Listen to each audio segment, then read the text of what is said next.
السلام عليكم ورحمة الله وبركاته.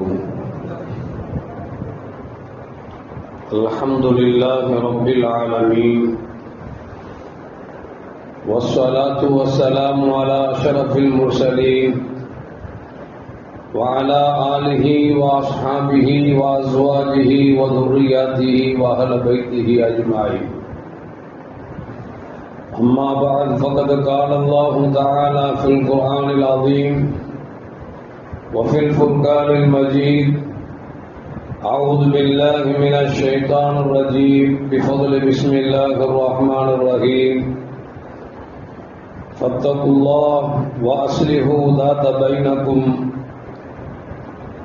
وقال أيضا: إنما المؤمنون إخوة فأصلحوا بين أخويكم واتقوا الله لعلكم ترحمون. صدق الله العلي العظيم. قال نبينا محمد رسول الله صلى الله عليه وسلم: لا يحل الكذب إلا في ثلاث: يحدث الرجل امرأته ليرضيها، والكذب في الحرب، والكذب ليصلح بين الناس، أو كما قال رسول الله صلى الله عليه وسلم. رضينا بالله ربا وبالإسلام دينا وبمحمد صلى الله عليه وسلم نبيا ورسولا. يا سيدي يا رسول الله خذ بيدي، قلت حيلتي أدركني يا شفيع المذنبين.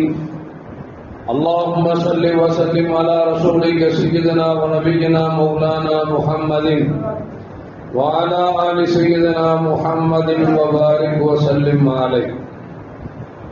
எல்லாம் புகழும் புகழ்ச்சியும் உருவமற்ற ஏக இறைவனாம் அல்லாஹ் ஒருவனுக்கு உரித்தாக்கி, அகிலத்தின் அருள்கொடையாக வந்துதித்த நமது உயிரிலும் மேலான கண்மணி முஹம்மது ரசூலுல்லாஹி ஸல்லல்லாஹு அலைஹி வஸல்லம் அவர்கள் மீது ஸலவாத்தும் ஸலாமும் கூறியவனாக என் உரையை துவங்குகிறேன். எல்லாம் வல்ல அல்லாஹு ஜல்ல ஜலாலுஹு எதை சொல்லவும் கேட்கும் வாய்ப்பளித்தானோ அதன்படி நடந்து நல்ல மூமின்களாக வாழ்ந்து இந்த உலகத்தை விட்டு பிரிகிற பொழுது லா இலாஹ இல்லல்லாஹ் முஹம்மதுர் ரசூலுல்லாஹ் என்ற கலிமாவை மொழிந்து ஜன்னத்துல் ஃபிர்தௌஸை கண்ணால் கண்டு மகிழ்ந்து சிரித்த வண்ணமாக மரணிக்கக்கூடிய நல்வாக்கியம் பெற்ற மக்களில் அல்லாஹ் நம்மை ஆக்கி அருள்வானாக.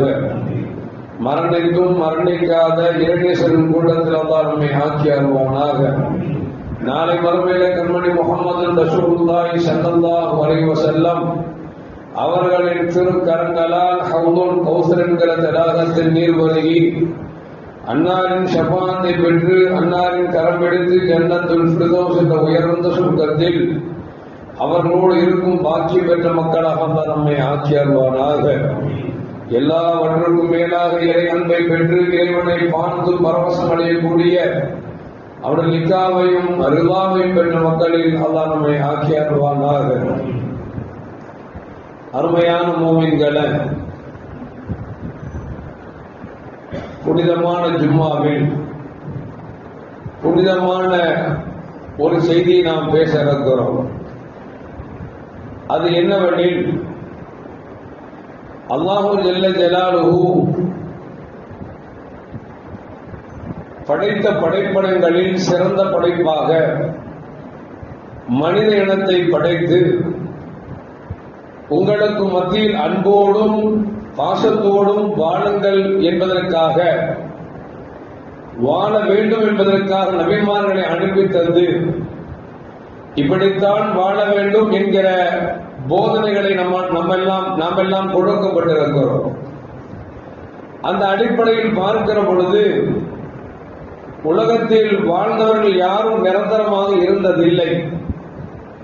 வருவோரும் போவோருமாகத்தான் இருக்கிறோமே தவிர அவரவர் படைக்கப்படுகிற பொழுது காலங்கள் குறிக்கப்பட்டே படைக்கப்பட்டிருக்கிறார்கள். அந்த காலங்கள் வருகின்ற பொழுது இந்த உலகத்தை விட்டு நாம் பிரிந்து செல்லத்தான் வேண்டும் என்பதில் இந்த மாற்று கருத்தும் அல்ல.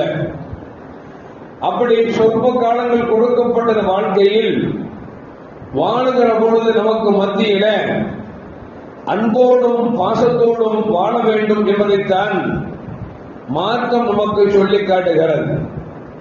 அருமையான பெருமக்களே, அல்லாஹ் தன்னை குறித்து சொல்லுகிற பொழுது அர் ரஹ்மான் அர் ரஹீம், நான் இரக்கமுடையவனாக பாசமுடையவனாக இருக்கிறேன் என்பதை அல்லாஹு ஜல்ல ஜலாலுஹு நமக்கு திரும்ப திரும்ப சொல்லி காட்டுகிறான். அதைத்தான் கண்மணி முஹம்மது ரசூலுல்லாஹி ஸல்லல்லாஹு அலைஹி வஸல்லம் சொல்வார்கள், மூமின்களே, நீங்கள் எதை எடுத்தாலும் கொடுத்தாலும் உண்டாலும் நீங்கள் பிஸ்மில்லாவை சொல்லி துவங்குங்கள் என்று சொன்னார்கள். காரணம், அந்த பிஸ்மில்லாஹ்வில் அல்லாஹ்வுடைய குணாதிசயத்தை பற்றி, அவனுடைய குணங்களை பற்றி இது சொல்லுகிறது. அர் ரஹ்மானாக இருக்கிறான், ரஹீமாக இருக்கிறான் என்கிற குணாதிசயங்களை சொல்லப்படுவதால் எந்த காரியத்தை செய்தாலும் நீங்கள் பிஸ்மில்லாவை கொண்டு துவங்குங்கள் என்று முத்து முஹம்மது ரசூலுல்லாஹி ஸல்லல்லாஹு அலைஹி வஸல்லம் சொன்னதற்கு காரணம், அந்த அல்லாஹ்விடத்தில் இருக்கக்கூடிய பண்பை நமக்குள் உள்ளடக்கிக் கொள்ள வேண்டும். அல்லாஹ்விடத்தில் இருக்கக்கூடிய பண்பை நாம் தனக்கு தானே ஆக்கிக் கொள்ள வேண்டும். அப்படி ஆக்கிக் கொள்கிற பொழுதுதான் இந்த உலகத்தில் சண்டை சச்சரவு இல்லாமல், பிணக்குகள் இல்லாமல் வாழ முடியும் என்பதைத்தான் கண்மணி முஹம்மது ரசூலுல்லாஹி ஸல்லல்லாஹு அலைஹி வஸல்லம் சொல்வார்கள். மேலும் பெருமானார் ஸல்லல்லாஹு அலைஹி வஸல்லம் சொல்வார்கள், தஹல்லகு பி அஹ்லாகில்லாஹ், அல்லாஹ்விடத்தில் என்ன குணம் இருக்கிறதோ அந்த குணத்தோடு நீங்கள் வாழுங்கள் என்று சொல்வார்கள். உடனே அபூபக்கர் சித்திக் ரலியல்லாஹு தஆலா கேட்பார்கள், யா ரசூலல்லாஹ், அல்லாஹ்வின் குணத்திலிருந்து என்னிடத்தில் ஏதாவது குணம் இருக்கிறதா என்று கேட்ட பொழுது நபிகள் நாயகம் ஸல்லல்லாஹு அலைஹி வஸல்லம் சொன்னார்கள், அத்தனை நல்ல பண்புகளும் உங்களிடத்தில் இருக்கிறது என்றார்கள் முஹம்மது ரசூலுல்லாஹி ஸல்லல்லாஹு அலைஹி வஸல்லம் அவர்கள். அப்படி என்று சொன்னால் சஹாபாக்கள் வாழுகிற காலத்தில் அல்லாஹ்விடத்தில் என்னென்ன பண்புகள் இருந்ததோ அந்த பண்புகளை தனக்குள் ஆக்கிக் கொண்டார்கள். எனவேதான் 1500 ஆண்டுகளுக்கு முன்னால் வாழ்ந்த அந்த தோழர்களை இன்றைக்கும் நாம் பேசி மெச்சிக் கொள்கிறோம் என்று சொன்னால், பேசி பெருமைப்பட்டுக் கொள்கிறோம் என்று சொன்னால், அவர்கள் பெயரை கேட்கிற பொழுது ரலியல்லாஹு அன்ஹு என்று சொல்கிறோம் என்று சொன்னால், காரணம் நல்ல பண்புகளை தனக்குள் உள்ளடக்கிக் கொண்டார்கள். அவர்களை குறித்து அல்லாஹ் சொல்லுவான், எப்படிப்பட்டவர்கள் தெரியுமா? ரஹமா பைனஹும், அவர்களுக்கு மத்தியிலே மிகவும் அன்பானவர்களாக இருந்தார்கள், மிகவும் பாசத்தோடு இருந்தார்கள் என்று சொல்லி அல்லாஹ் ஜல்ல ஜலாலுஹு குர்ஆனிலே சொல்லி காட்டுகிறார். அருமையான மக்களே, கண்மணி முஹம்மது ரசூலுல்லாஹி ஸல்லல்லாஹு அலைஹி சொல்வார்கள், மனிதன் அன்போடு வாழுகிற பொழுது ஷைத்தானுக்கு அது பிடிக்காத ஒரு விஷயமாக இருக்கிறது. எனவே ஷைத்தான் என்ன செய்கிறான் என்று சொன்னால், அவனை கெடுப்பதற்கு ஷைத்தான் முயற்சிக்கிறான் என்று பெருமானார் ஸல்லல்லாஹு அலைஹி வஸல்லம் சொல்லிவிட்டு சொல்கிறார்கள். இந்த ஹதீஸை ஜாபிர் அப்துல்லா ரலியல்லாஹு அன்ஹு அறிவிக்கிறார்கள்.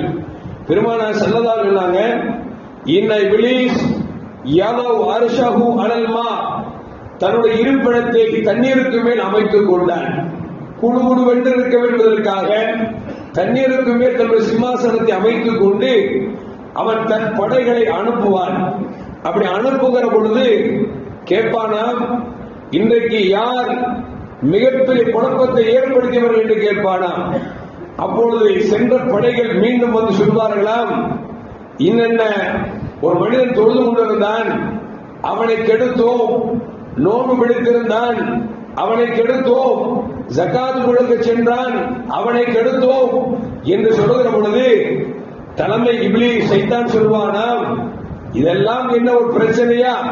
தொழுகையில் கெடுப்பதும், நோன்பை கெடுப்பதும், வணக்க வழிபாடுகளை கெடுப்பதெல்லாம் என்னிடத்தில் பெரிய பிரச்சனை இல்லை என்று சொல்கிற பொழுது அப்பொழுது ஒரு ஷைத்தான் சொல்வானான், நான் ஒரு கணவன் மனைவிக்கு மத்தியிலே இருவருக்கு மத்தியில் சண்டை ஏற்படுத்தி அவர்களை பிரித்து விட்டேன் என்று சொல்லுகிற பொழுது அந்த தலைமை ஷைத்தான் ஆனந்தப்படுவான், சந்தோஷப்படுவான் என்று கண்மணி முஹம்மது ரசூலுல்லாஹி ஸல்லல்லாஹு அலைஹி வஸல்லம் சொல்லித் தருகிறார்கள்.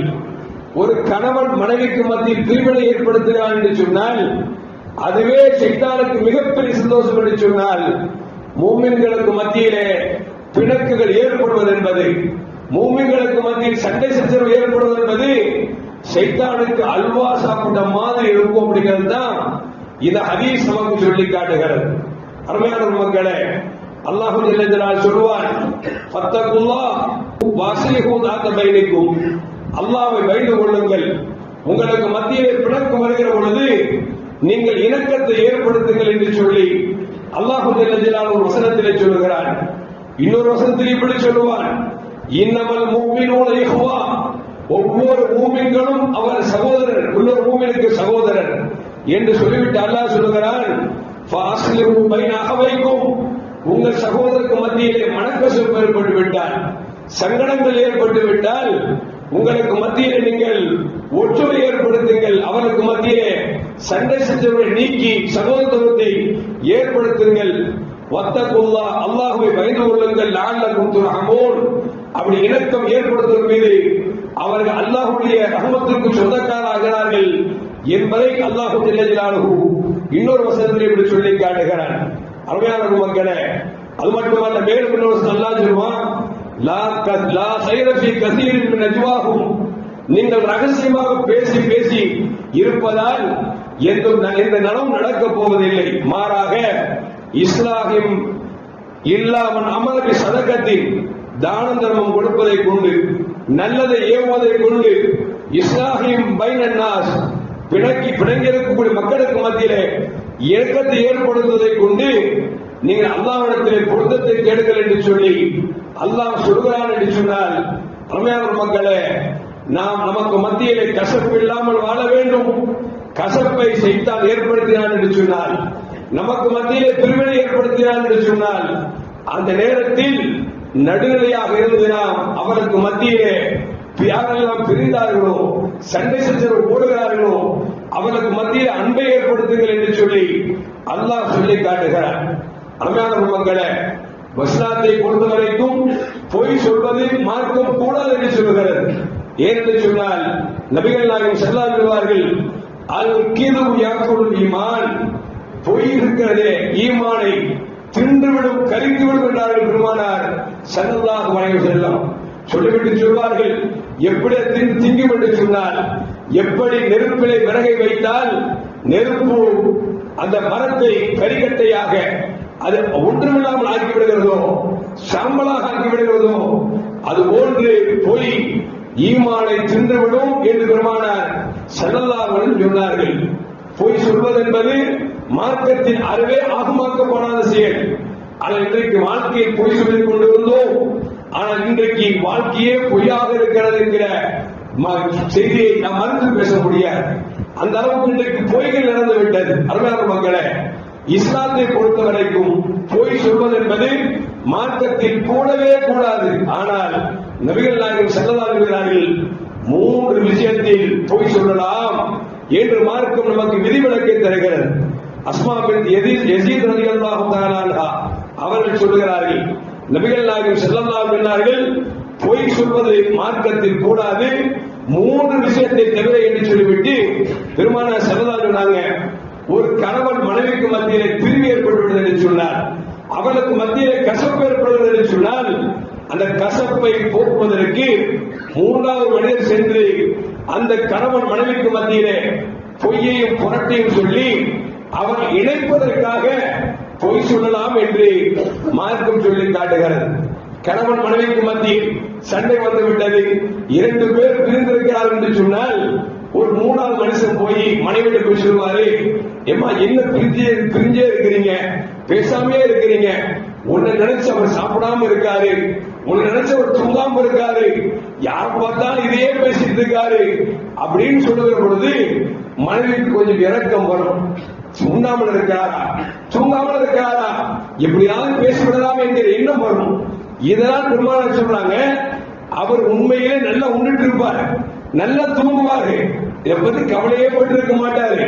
ஆனா இருந்தாலும் கணவன் மனைவியை சேர்ப்பதற்காக மனைவிடத்தில் போய் இப்படி சொல்வது, கணவன் போய் சொல்றது, ஏண்டா படுவாங்க போயில ஊட்டியெல்லாம் விட்டுட்டு பெத்த தாய் போல விட்டுட்டு உன்னை நம்பி வந்தால அவளை விட்டு பிரிஞ்சிருக்கு, எப்படித்தான் மனசு வந்து தெரியலையே, உன்னை பார்க்காம ரொம்ப கஷ்டப்பட்டு இருக்கா, அள்ளும் போதும் அழுது கொண்டு இருக்கிறா அப்படின்னு சொல்லி அவன்கிட்ட போய் சொல்றது. இப்படி ஒரு கணவன் மனைவிக்கு மத்தியில இணைப்பை ஏற்படுத்துவதற்காக பாசத்தை உண்டு பண்ணுவதற்காக பொய் சொல்வது மார்க்கத்தில் கூடும் என்றார்கள் நபிகள் நாயகம் ஸல்லல்லாஹு அலைஹி வஸல்லம். இரண்டாவது பெருமானார் சொல்றாங்க, போர்க்களத்தில் பொய் சொல்லலாம் என்று பெருமானார் ஸல்லல்லாஹு அலைஹி சொல்றாங்க. மூணாவது என்ன அப்படின்னா, ஒரு சமூகத்துக்கு மத்திய பிளவு ஏற்பட்டிருக்கிறது என்று சொன்னார், கசப்பு ஏற்பட்டிருக்கிறது என்று சொன்னார், அந்த சமூகத்தில் கசப்பை அகற்றுவதற்காக, அந்த மக்களுக்கு மத்திய இணைப்பை ஏற்படுத்துவதற்காக, பாசத்தை ஏற்படுத்துவதற்காக பொய் சொல்லலாம் என்று நபிகள் நாயகம் ஸல்லல்லாஹு சொல்கிறார் என்று சொன்னால், அருமையான மக்களே, அன்போடு வாழ வேண்டும். அன்பு கெட்டுவிட்டால் அந்த அன்பை அதிகப்படுத்துவதற்காக, அந்த ஏற்பட்டிருக்க பிணக்கை அகற்றுவதற்காக பொய் சொல்லலாம் என்பதை மார்க்கம் சொல்கிறது என்று சொன்னால், அன்போடு வாழ்வது, பிணக்கு இல்லாமல் இருப்பது, சண்டை சச்சரவு இல்லாமல் இருப்பது எந்த அளவுக்கு இறைவனுக்கு உகந்த செயல் என்பதை இந்த செய்தி நமக்கு நபிகள் நாயகம் ஸல்லல்லாஹு மூலியமாக நமக்கு சொல்லப்படுகிறது. அருமையான மக்களே, இந்த சமூகம் ஒற்றுமையோடு இருந்த காலம் வரைக்கும் வெற்றி வாகை சூடிக் கொண்டிருந்தோம். எப்பொழுது நமக்கு மத்தியில் பிணக்குகள் வந்ததோ அப்பொழுது பல நல்லதை இழந்திருக்கிறோம் என்பதை இந்த மாற்று கருத்தும் அல்ல. நபிகள் நாயகம் ஸல்லல்லாஹு அலைஹி வஸல்லம், லைலத்துல் கத்ர் இன்று நான் உங்களிடத்தில் சொல்ல வந்து வருகிற பொழுது இரண்டு மூமின்கள் சண்டை போட்டுக் கொண்டார்கள். நான் மறக்கடிக்கப்பட்டு விட்டேன் என்றார்கள் நபிகள் நாயகம் ஸல்லல்லாஹு அலைஹி வஸல்லம். சண்டை போடல அப்படின்னா லைலத்துல் கத்ர் இந்த நாள் தான் ரசூலுல்லாஹ் சொல்லியிருப்பாங்க. ரசூலுல்லாஹ் மறக்கடிக்கப்படுதுன்னு சொன்னாங்க. லைலத்துல் கத்ரை நீங்கள் ரமலானுடைய கடைசி 10 நாட்கள் ஒற்றைப்படை நாட்கள் தேடிக் கொள்ளுங்கள் என்று சொன்னதற்கு காரணம் என்ன? சமூகம் சண்டையிட்டதால் நனவு நமக்கு கிடைக்காமல் போனது. உபதேசத்தை எடுத்துக் கொள்ளுங்கள். பெருமானார் ஸல்லல்லாஹு அலைஹி வஸல்லம் சில சஹாபாக்கள் எங்கே நிலங்கள் இறங்க வேண்டாம் என்று சொன்னார்கள். கருத்து வேறுபாடு காரணமாக இறங்கி வந்தார்கள். என்ன ஆனது? நபிகள் நாயகம் ஸல்லல்லாஹு அலைஹி வஸல்லம் பற்கள் ஷஹீதாக்கப்பட்டது என்பதை நாம் பார்க்கிறோம். ஏன் இன்னும் சொல்ல போனால் இது துல்ஹஜ் மாதம் முடிவிலே இருந்து கொண்டிருக்கிறோம். அடுத்து முஹர்ரம் பிறக்க இருக்கிறது. முஹர்ரம் மாதம் என்று சொன்னாலே நமக்கு சிந்தனைக்கு வருவதெல்லாம் பெருமானார் ஸல்லல்லாஹு அலைஹி வஸல்லம் ஈரக்குலை என்று சொல்லக்கூடிய இமாம் ஹுசைன் ரலியல்லாஹு அன்ஹு கொல்லப்பட்டதற்கு காரணம் தங்களுக்கு மத்தியில் ஏற்பட்ட பிணக்குகள் என்பதை நம்மால் விளங்க முடிகிறது. அப்படி என்று சொன்னால் இந்த சமூகம் பிரிவினையின் காரணமாக, சண்டை சச்சரவின் காரணமாக பல நல்லதை இழந்திருக்கிறது என்பதை சமூகம் உணர வேண்டும். அதை நினைத்து வாழ வேண்டும் என்பதற்குத்தான் நபிகள் நாயகம் ஸல்லல்லாஹு வாழ்ந்தால் அன்போடு வாழுங்கள். ஒருவேளை செய்தால் உங்களுக்கு மத்தியில் பிரிவினை ஏற்படுத்தினால் அவருக்கு மத்தியில் ஒற்றுமை ஏற்படுத்தி பிணக்குகளை அகற்றுங்கள் என்றார்கள் நபிகள் நாயகம் ஸல்லல்லாஹு அலைஹி வஸல்லம் அவர்கள். அருமையான பெருமக்களே, அம்ர் இப்னு அவ்ஃப் ரலியல்லாஹு தஆலா சொல்கிறார்கள், குபாவுல மக்களுக்கு மத்தியிலே ஒரு பெரிய பிரச்சனை, சண்டை சச்சரவாகிவிட்டது. இந்த கருத்து மோதலை விட்டுவிட்டோம் என்று சொன்னால் அது பெரும் பிரச்சனையாக ஏற்படும் என்று சொல்லி பெருமானார் ஸல்லல்லாஹு அலைஹி வஸல்லம் தகவல் சொன்ன பொழுது நபிகள் நாயகம் ஸல்லல்லாஹு அலைஹி வஸல்லம் மதீனாவிலிருந்து குபா என்கிற இடத்திற்காக அந்த பிணங்கி இருக்கக்கூடிய மக்களுக்கு மத்தியிலே இணக்கத்தை ஏற்படுத்துவதற்காக நபிகள் நாயகம் ஸல்லல்லாஹு அலைஹி வஸல்லம் சென்றார்கள். அவர்களுக்கு மத்தியில் பேச்சுவார்த்தை நடத்தினார்கள். நடத்தி கொண்டே இருந்தார்கள். தொழுகை நேரம் முடியக்கூடிய ஒரு சூழ்நிலை வந்துவிட்டது. இந்த நேரத்தில் பிலால் ரலியல்லாஹு தஆலா அன்ஹு வேக வேகமாக வருகிறார்கள். அபூபக்கர் சித்திக் ரலியல்லாஹு அன்ஹு சொல்றாங்க, அபூபக்கர் நாயகமே, பெருமானார் ஸல்லல்லாஹு அலைஹி வஸல்லம் சமூகத்திற்கு மத்தியிலே ஒற்றுமையாக்குவதற்காக பேசிக் கொண்டிருக்கிறார்கள். தொழுகை நேரம் வந்துவிட்டது. இன்னும் கொஞ்ச நேரத்தில் கடக்க இருக்கிறது. நான் பாங்கையும் காமத்தையும் சொல்லுகிறேன், நீங்கள் தொழுகை நடத்துகிறீர்களா என்று கேட்ட பொழுது அபூபக்கர் சித்திக் ரலியல்லாஹு தஆலா சொன்னார்களாம், பிலாலே, நீங்கள் பாங்கும் காமத்தும் சொல்லுங்கள், நான் தொழ வைக்கிறேன் என்று அபூபக்கர் அவர்கள் சொன்ன பொழுது பிலால் ரலியல்லாஹு தஆலா பாங்கும் காமத்தும் சொல்கிறார்கள். அபூபக்கர் சித்திக் ரலியல்லாஹு தஆலா அவர்கள் பெருமானாரை சிரமம் கொடுக்காமல், அவர்கள் பேச்சுவார்த்தைக்கு இடையூறு கொடுக்காமல் அவர்கள் தொழுவிப்பதற்காக முன் வருகிறார்கள். இந்த சப்தத்தை கேட்டவுடன் பெருமானார் ஸல்லல்லாஹு அலைஹி வஸல்லம் முன்னுக்கு வந்து தொழ வைத்தார் என்று சொல்லி ஹதீஸில் வருகிறது என்று சொன்னால், அருமையான மக்களே, ஒரு பிணங்கிருக்கக்கூடிய மக்களுக்கு மத்தியில் இணக்கத்தை ஏற்படுத்துவதற்காக வணக்கத்தில் கூட சுணக்கம் ஏற்படலாம் என்பதை இந்த ஹதீஸ் நமக்கு சொல்லி காட்டுகிறது. காரணம் என்னவென்று சொன்னால், வணக்கம் எந்த அளவுக்கு முக்கியமோ அந்த அளவுக்கு பிணக்கத்தை அகற்றுவது என்பது, அன்பை அவர்களுக்கு மத்தியில் அதிகப்படுத்துவது என்பதை மார்க்கத்தில் முக்கியம் என்பதைத்தான் இந்த செய்தி நமக்கு சொல்லி காட்டுகிறது. அருமையான முஃமின்களே, அது மட்டுமல்ல, மேலும் பெருமானார் ஸல்லல்லாஹு அலைஹி வஸல்லம் சொன்னதாக அபூ தர்தா ரலியல்லாஹு அன்ஹு அறிவிக்கிறார்கள், அலா உக்பிருக்கும் பி அஃதலி மின் தர்ஜத்தி ஸியாமி வஸ்ஸலகா, தான தர்மத்தை விட, தொழுகையை விட, நோன்பை விட சிறந்த உயர்ந்த அந்தஸ்தை பெற்று தரக்கூடிய ஒரு அமலை சொல்லி தரட்டுமா என்று கண்மணி முஹம்மது ரசூலுல்லாஹி ஸல்லல்லாஹு அலைஹி வஸல்லம் கேட்ட பொழுது சஹாபாக்கள் எல்லாம் சொன்னார்கள், காலு பலா யார சொல்லலாம், எங்களுக்கு அதை சொல்லித் தாருங்கள் என்று சொன்னார்கள். நபிகள் நாயகம் ஸல்லல்லாஹு அலைஹி வஸல்லம் சொன்னாங்க, உங்களுக்கு மத்தியிலே இணக்கத்தை ஏற்படுத்தி வாழ்வதற்கிறது அது தான தர்மத்தை விட, நோன்பு வைப்பதை விட, தொழுகையை விட சிறந்தது என்று பெருமானார் ஸல்லல்லாஹு அலைஹி வஸல்லம் அவர்கள் சொல்லிவிட்டு சொன்னார்கள், வைன் ஃபஸாத தாத்தபை, உங்களுக்கு மத்தியிலே குழப்பம் அதிகரித்து விட்டது என்று சொன்னால் மொட்டடிக்க வேண்டியதா அப்படின்னாங்க. அந்த ஹதீஸ்ல வருது, மொட்டை என்று சொன்னால் தலையில் இருக்கக்கூடிய ரோமங்களை அகற்றுவது அல்ல, மாறாக மார்க்கம் மொட்டையாகி விடுகிறார்கள் நபிகள் நாயகம் ஸல்லல்லாஹு அலைஹி வஸல்லம். நமக்கு மத்தியில் கருத்து வேறுபாடு வந்துவிட்டது என்று சொன்னார், நமக்கு மத்தியில் பிரிவினை வந்துவிட்டது என்று சொன்னார், அது மார்க்கத்தை பாதிக்கும் என்று நபிகள் நாயகம் ஸல்லல்லாஹு அலைஹி வஸல்லம் நமக்கு சொல்லித் தருகிறார்கள். அருமையான முஃமின்கள், அது மட்டுமல்ல, மேலும் பெருமானார் ஸல்லல்லாஹு அலைஹி வஸல்லம், அலா உக்பிருக்கும் பி அஃதலி மின் தர்ஜத்தி ஸியாம், நோன்பு, தொழுகை, சதக்காவை விட சிறந்த அந்தஸ்தை பெற்றுத் தரக்கூடிய செயலை சொல்லி தரட்டுமா என்று கேட்டுவிட்டு நபிகள் நாயகம் ஸல்லல்லாஹு அலைஹி வஸல்லம், அதுதான் மக்களுக்கு மத்தியிலே இணைப்பை ஏற்படுத்துவது, பாசத்தை அதிகப்படுத்த செய்வது என்று சொல்லிவிட்டு பெருமானார் சொன்னார்கள், யார் மக்களுக்கு மத்தியில் இருக்கக்கூடிய பிணக்குகளை அகற்றுகிறார்களோ அவருக்கு சுபசோபனம் உண்டாகட்டும் என்று நபிகள் நாயகம் ஸல்லல்லாஹு அலைஹி வஸல்லம் நன்மாராயம் சொன்னார்கள். யார் மக்களுக்கு மத்தியிலே பிரிவினை ஏற்படுத்துகிறார்களோ அவருக்கு நாசம் உண்டாகட்டும் என்று நபிகள் நாயகம் ஸல்லல்லாஹு அலைஹி வஸல்லம் சொன்னார்கள் என்கிற ஹதீஸை நமக்கு அறிவிக்கப்படுகிறது என்று சொன்னால், அருமையான மக்களே, மக்களுக்கு மத்தியில் இணக்கத்தையே விரும்ப வேண்டும், மக்களுக்கு மத்தியில் பிணக்கை விரும்பக்கூடாது. ஆனால் இன்றைக்கு குறிப்பாக சொல்ல போனால் சென்னை வாசிகளுக்கு மத்தியிலே பிணக்குகள் அதிகமாகிவிட்டது.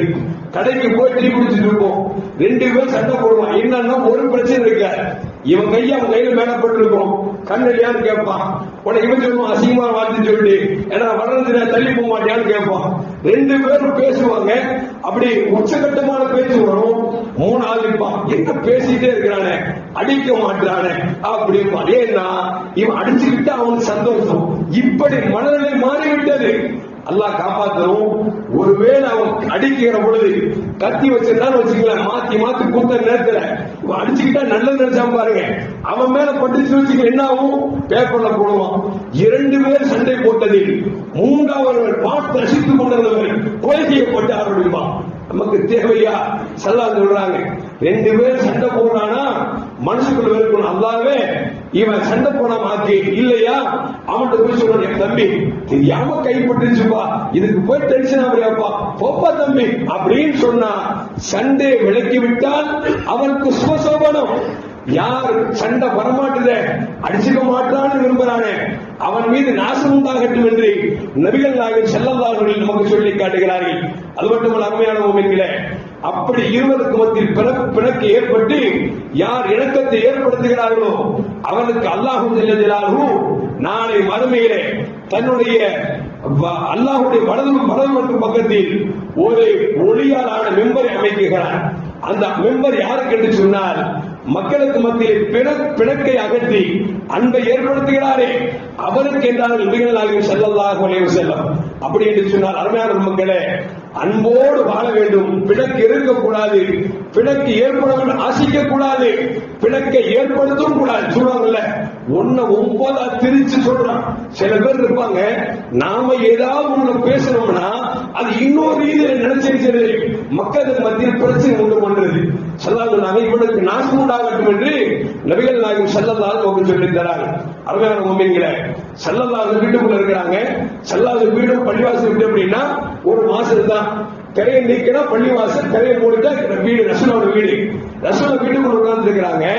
பள்ளிவாசல் ஒரு சத்தம், பெரும் சத்தம், ஒரு சண்டை சத்தம். என்ன அப்படின்னா, காபுல் மாலிக் என்று சொல்லக்கூடிய ஒரு தோழர்கிட்ட ஒரு தோழர் கடன் வாங்கிட்டு அவரால் காசு கொடுக்க முடியல. பள்ளிவாசல் புடிச்சுக்கிட்ட, ஏப்பா காசு வாங்குறீங்க, குறிப்பிட்டு நான் சொன்னேன், நானும் கடந்துருச்ச, தவணை முடிஞ்ச காசு தராம இருக்கிறீங்க அப்படின்னு காசு கொடுத்தவர் கவுன் மாளிகை எல்லாத்தாலும் சப்தத்தை உயர்த்தி பேசுகிறார்கள். ரசூலுல்லாஹ்வுடைய காதுல விழுந்துருச்சு. ஸல்லல்லாஹு அலைஹி வஸல்லம் அந்த திரையை நீக்கி பார்க்கறாங்க. கடன் கொடுத்த கவுன் மாளிகை எல்லாத்தார்கள் கடன் யாரு வாங்கினாரோ அவரை மிரட்டி உருட்டி கொண்டிருக்கிறார்கள்.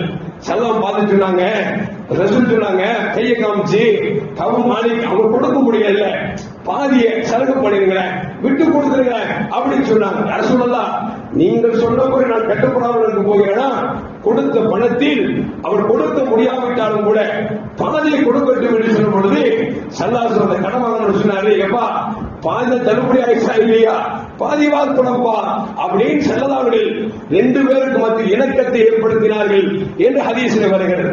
அருமையான மோமின்களே, இன்னைக்கு நம்மள்ட்ட அப்படி இருந்து வச்சுங்களேன், 3 நாள் போவார், என்னங்க பிரச்சனை இல்லங்க 10,000 10 மாசம் ஆச்சுங்க தரவே இல்லை அப்படின்னா 3 நாள் நினைச்சுவாருன்னா, ஏடா வாங்கி திரும்ப ருசியா இருந்துச்சாடா கொடுக்க மாட்டியாடா அப்படின்னு நினைச்சுவாரு. காசு கொடுத்தவனை ஏற்றி வர்ற மாதிரி நினைச்சுவாரு, சண்டை போடுவாரு. ஸல்லல்லாஹு சொல்றாங்க, கவுன் மாளிகை உங்களுக்கு செல்வம் அல்லாஹ் கொடுத்திருக்கிறான், கடன் கொடுத்தீங்க அவரால் திருப்பி கொடுக்க முடியல, ஒரு பாதியை இறக்கப்பட்டு வேணாம் தள்ளுபடி செய்யுங்கன்னு சொல்லி ஸல்லல்லாஹு சொல்லிட்டு சொல்றாங்க, கடன் வாங்குறவர்கிட்ட பாதி தள்ளுபடி பண்ணியாச்சு இல்ல, இதுக்கு மேல என்ன இருக்குது மிச்சத்தியாக கொடுப்பா அப்படின்னு ஸல்லல்லாஹு சொல்றாங்கன்னா இதுதான் இணக்கம் என்பதை நாம் மறந்து விடக்கூடாது.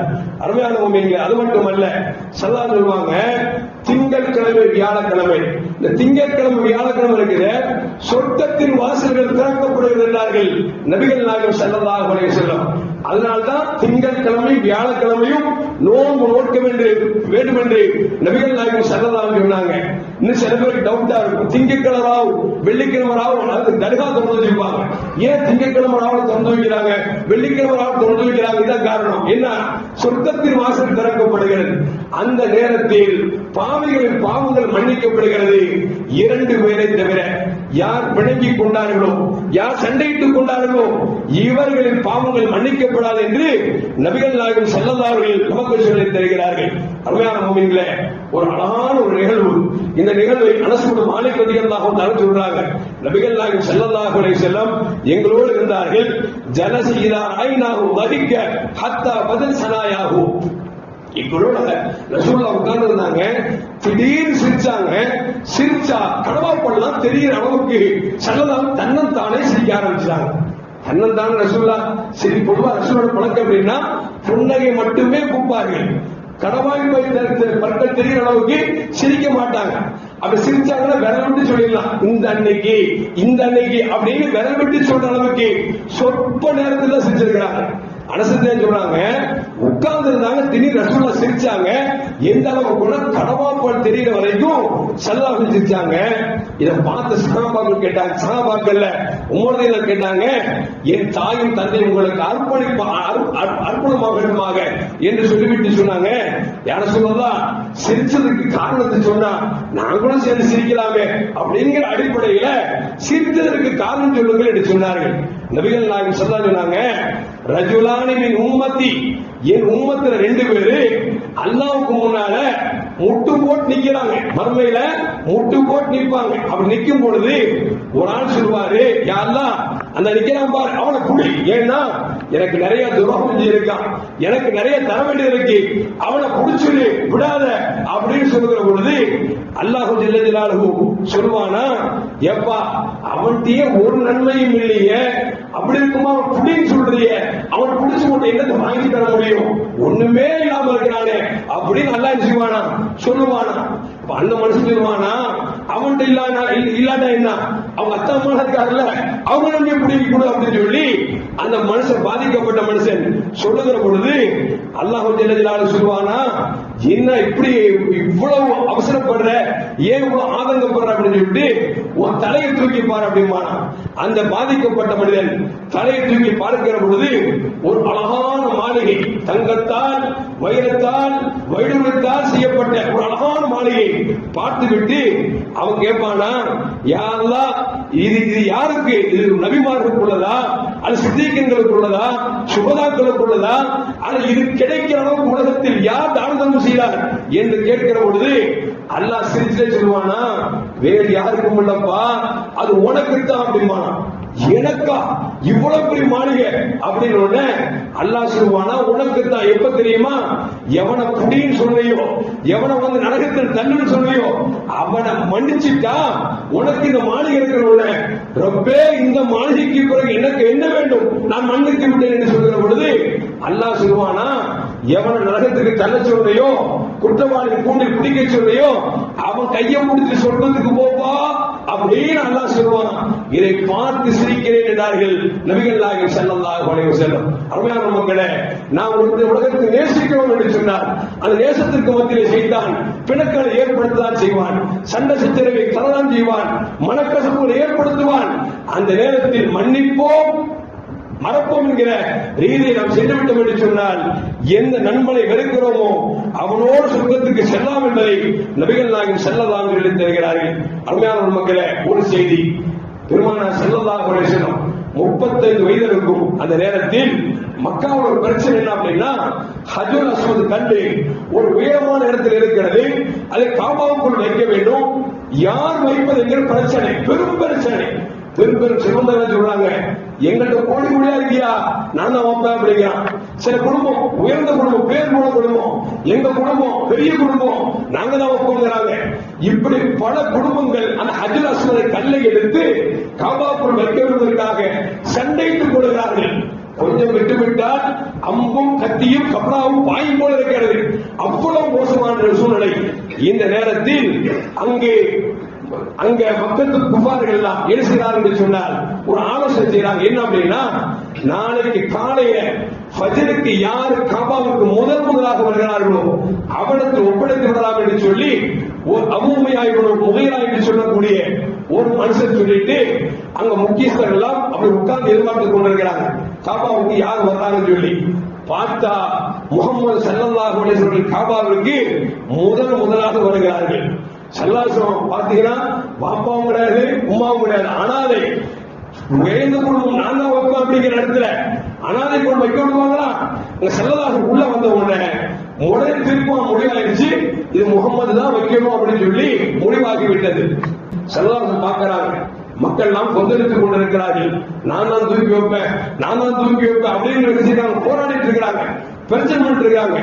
இந்த நேரத்தில் நமக்கு அல்லாஹ் தௌஃபீக் செஞ்சுட்டான் அப்படின்னு சொல்லிட்டு சல்லல்லாஹு செஞ்சாங்க அப்படின்னா, தன் மேலே ஒரு துண்டு போன்ற பழக்க ரசூலுல்லாஹ் உண்டு, அந்த துண்டை எடுத்து சல்லல்லாஹு கீழே விரித்து விட்டு அந்த காபா என்று சொல்ற அந்த ஹஜ்ருல் அஸ்வத் கல் என்று சொல்லக்கூடிய அந்த கல்லை தன் பொற்கரத்தால் எடுத்து வைத்தார். வச்சுட்டு சொன்னாங்க, யாரெல்லாம் இந்த கல்லை தூக்கி வைக்க வேண்டும் என்று சொல்லி சண்டையிட்டீர்களோ அத்தனை கோத்திரத்தார் கபீலாக்களுடைய தலைவர்கள்லாம் வாருங்கள் என்று சொல்லி எல்லா கபீலாக்காரர்களையும் கூப்பிட்டு ஆணுக்கு ஒரு மூளையை பிடிங்கள் என்று சொன்னார்கள், தூக்குங்கள் என்று சொன்னார்கள்.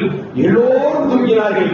தூக்கி எங்கே வைக்க வேண்டுமோ அங்கே பெருமானார் வைக்க சொன்னார்கள். வைத்த பிறகு நபிகள் நாயகம் ஸல்லல்லாஹு அலைஹி வஸல்லம் தன் கரத்தால் அந்த ஹஜ்ருல் அஸ்வதை கல்லை எடுத்து வைத்தார்கள். அதிலிருந்தான் பெருமானார் ஸல்லல்லாஹு அலைஹி வஸல்லம் பேரும் புகழும் உச்சாணி கொம்புக்கு தொட்டது என்பதை வரலாறு நமக்கு சொல்லி காட்டுகிறார். ரசூல் நினைச்சா அந்த கண்ணத்துக்கு அவங்களே வச்சிருக்கிறான், ஆனா கால் அப்படியே இருந்திருக்கும், பிரச்சனை பெருசா இருக்கும். ரசூல் நினைச்சாங்க அந்த கண்ணை தன் துணியில் தோளோட துண்டை மேலே தூக்கி வைத்துக் கொண்டு எல்லோரும் வாழ்ந்த துண்டை பிடிங்கள் என்று சொல்ல எல்லோரும் துண்டை தூக்கிய பிறகு அவர்களுக்கு மனம் நிறைவாயிடுச்சு. சரி, இவ்வளவு ஒரு நீளமானா, இவ்வளவு நல்ல உள்ளவரா என்று சொல்லி நபிகள் நாயகம் ஸல்லல்லாஹு அலைஹி மீது அன்பு கலந்த பாசம் ஏற்பட்டது என்பதை வரலாறு நமக்கு சொல்லி காட்டுகிறது. அருமையான மக்கள், எதற்கு சொல்வது என்று சொன்னால், வாழுகிற காலத்தில் சைத்தான் என்று ஒருவர் இருக்கிறான். சொல்லாதவங்கள உங்க உடம்புல ரத்தம் எங்கெல்லாம் ஓடுதோ அங்க சைத்தான் ஓடுவான். அவன் சைத்தான் ஓடுகிற பொழுது நமக்கு மத்தியிலே பிரிவினை ஏற்படுத்துவான், காழ்ப்புணர்ச்சி ஏற்படுத்துவான், நமக்கு மத்தியிலே சண்டை சச்சரவு வரத்தான் செய்யும். அந்த நேரத்தில் பக்குவமாக கையாள வேண்டும். பக்குவமாக கையாள மட்டுமல்ல, 2 பேருக்கு சண்டை வருகிறது என்று சொன்னால் மூணாவது நமக்கு என்ன என்று நாம் இருந்து விடக்கூடாது. அந்த 2 பேருக்கு மத்தியிலே எப்படி இணக்கத்தை ஏற்படுத்த வேண்டுமோ அப்படி இணக்கத்தை ஏற்படுத்துவது வணக்கத்தை விட சிறந்தது என்றார்கள் நபிகள் நாயகம் ஸல்லல்லாஹு அலைஹி வஸல்லம். எல்லாம் வல்ல அல்லாஹ் ஜல்லல்லாஹு அன்போடும் பாசத்தோடும் வாழக்கூடிய உம்மத்தை முஹம்மதியாக அல்லாஹ் நம்மை ஆக்கி அருள்வானாக. அஸ்ஸலாமு அலைக்கும் வரஹ்மத்துல்லாஹி வபரகாத்துஹு.